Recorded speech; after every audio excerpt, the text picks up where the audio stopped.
السلام عليكم ورحمة الله تعالى وبركاته كسو دواada Science 24 casharkii hore waxaan kaga hadalnay number systemka marka waxaa jira qaybo fara badan oo number systemka laakiin insha Allah casharkana waanu sii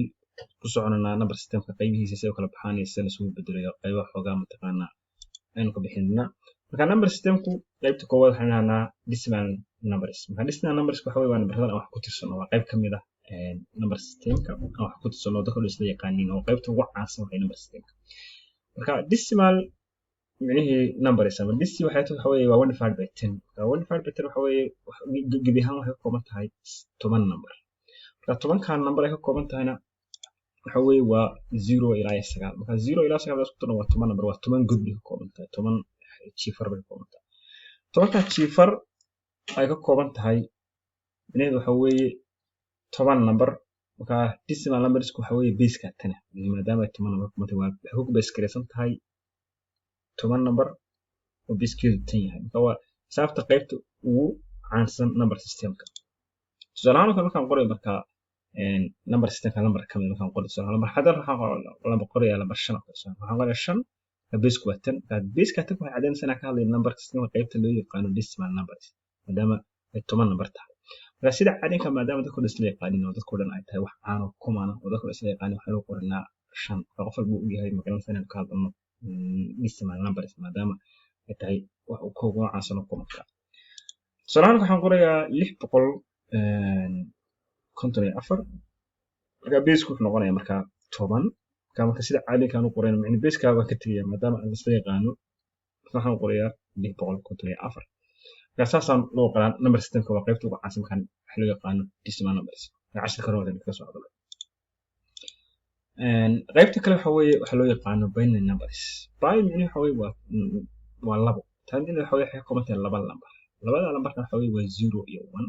marka lambar kale ma soo gali karo waxa weeye waa 0 iyo 1 isku noqonayo marka tusaalahaan kale waxaan qorayaa 1 0 1 0 1 0 1 0 1 1 0 taas oo kale marka binary numbers waxay ka kooban tahay labada lambar waxayna aad muhiim ugu tahay waxa loo yaqaano mashiinada iyo programka iyo waxa marka BCC code marka program garanaysa marka taa loo baahan yahay 0 iyo 1 garanaysa badana suurahan oo kale 420 voltage ba halkaas micnaheedu taalo sensor ku kalsoon waxa sensor soo baraha lagu transport ka soo Amazon oo kale la qabtana marka saadee doon ka shaqeyso oo Soomaaliya badan oo jida marka baakada saaran oo soo baraha ku soconay kadina sensor magalanaysa buu ag maraya xitaa magalanaysa garanay in halkan baakad marayo tusaalahaan marka waxaan baakadkaas ama inuu istaago ama inuu meel u leexdo ama inuu wax dhacan tusaalahaan wana wixii programka meenihi wixii data magalanaysa wax inaan information magalanaysa sensor waxaan la soo intaas information tusaalahaan waxaan buuxinayaa waxa haduu heerka gaaro inuu istaago tusaalahaan sensor ba magalanaysa garanaysa waxa in halka gaaray kadib waxaan rabaa inaan dhaho motorka dimi oo kale hadii aan rabo inaan magalanaysa buuxiyo waxa fara badan oo magalanaysa programka BCC code loo isticmaalaa computers kale loo isticmaalaa waxa loo taqaana badana wax ku shaqeyn computersku 10 waa micni waa luqad ay ku hadla marka aad iyo aad muhiim u tahay binary numbers oo ka hadlana 10 badan ku saabsan binary numbers marka binary numbers maadaama uu base ku yahay labo micnihi base ku waa maadaama uu ku yahay base ku waa labo okay taas marka wax su'aalahan waxaan qorayaa 101 marka labada kama tagi karo base ku laba yahay hadaan 101 qoro xilmoodiya 102 xilmoodiya decimal numbers ka hadlay maadaama decimal numbers ka base ka loo qoro marka waa khasab inaan qoro base ka hadaan ka hadlayo form kamid ah binary numbers ka magalanaysa hadaan form ka hadlayo inaan qoro qaybaha kale kamid ah mataqaana number system kana wana saas kale hadaan qorasi nihi wana ku data base kooda maadaama moodi hadii kale inaad ka hadlaysid decimal numbers marka tusaale waxaan qori karaa 1010 waxaan doona qori karaa micnaheedu 0 1 waxaan qori karaa 1100 marka saas marka wax kaliya inaan ku tiraa base kaasi inuu laba yahay marka 101 oo base ku laba yahay micnaheedu maxay tahay magalanaysa markaan ka hadlayo waxaan haystaa 101 marka waxaan naqaanaa mataqaanaa maadaama base ku laba yahay waxaan haysanaa base ku waa labo xagana magalanaysa waxaan haystaa 2 to the power of 0 to the power of 1 to the power of 2 to the power of 3 to the power of 4 saskana hasu soconaysa xagana minus way aadi kartaa waxna waa kartaa 2 to the power of -1 2 to the power of -2 2 to the power of -3 to the power of -4 qaas ku soconaysa aan soo marka taabina waxa weeye hadda waxaan haystaa marka base kaas waa 2 0 gaas waxa weeye micnaheedu waa exponent waa micnaheedu waa power key labadaasina magalanaysa hadii waa base key waa base 2 maadaama aan binary numbers haysto marka markaynu ka hadlano marka powerka number walba haddii zero powerkiisu yahay waa lambarkii haddii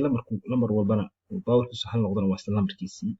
marka 2 to the power of 0 waa 1 2 to the power of 1 waa 2 2 to the power of 2 waa 4 waa 2 times 2 times 2 2 to the power of 3 waa 2 times 2 times 2 times 2 saddex jeer isku dhufanaya marka waa 8 tan waa 16 32 64 asas soconaysa marka maadaama haddana haysto 101 oo baseku laba yahay on basekii hana ka xisaabta ka box exponentiga oo basekiidu laba yahay waxaan haystaa godka koowaad godka tobnaad godka boqolaad saddexdaa god baan haystaa 1 2 saddexdaa god godkan waxaan haystaa hadda hal godkana laba baan 0 baan haystaa godkana 0 baan haystaa waxaan haystaa hal marka waxay noqonaysaa marka aan ka hadlayo xisaabtina caadi waxaan haystaa marka 101 in godku macnaheedu saddexaad ama godka magalanaysaa kumaad waxaan haystaa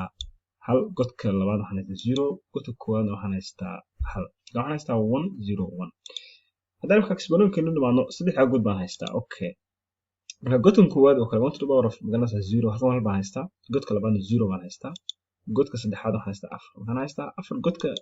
saddexaad 0 mina waa 4 godka labaadna waa 0 godka saddexaadna waa hal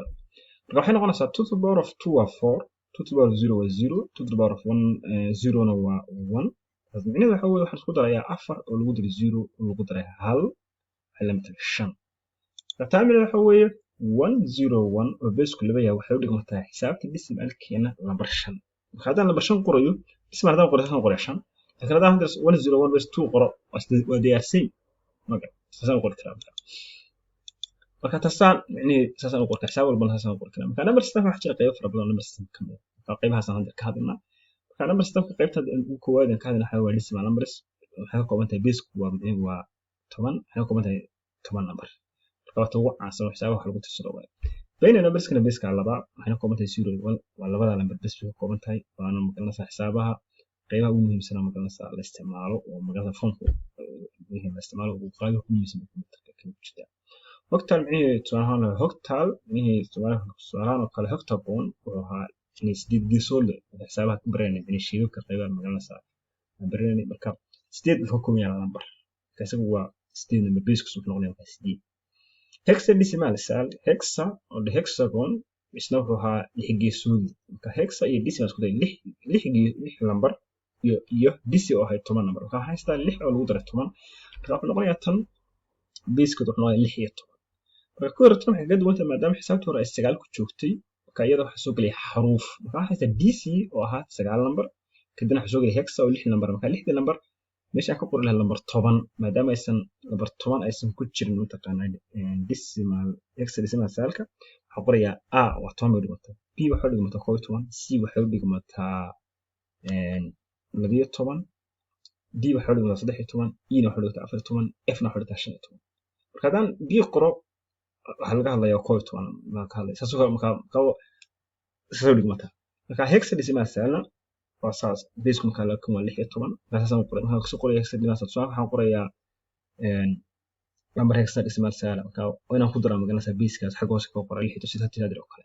marka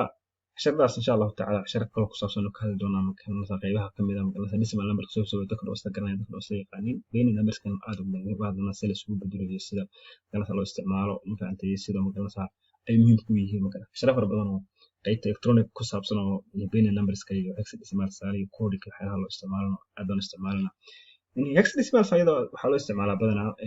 display-ga marka wax la magalanaysaa waxa loo yaqaano in qofku magalanaysaa waxyaalaha soo display-ga BDC code waxa loo isticmaalaa aad iyo aad magalanaysaa isticmaal hexadecimal sal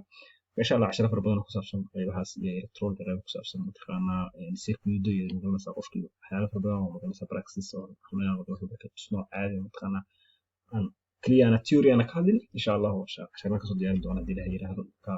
xiriir jiray ma wanaagsan. Assalamu alaykum wa rahmatullahi ta'ala wa barakatuh.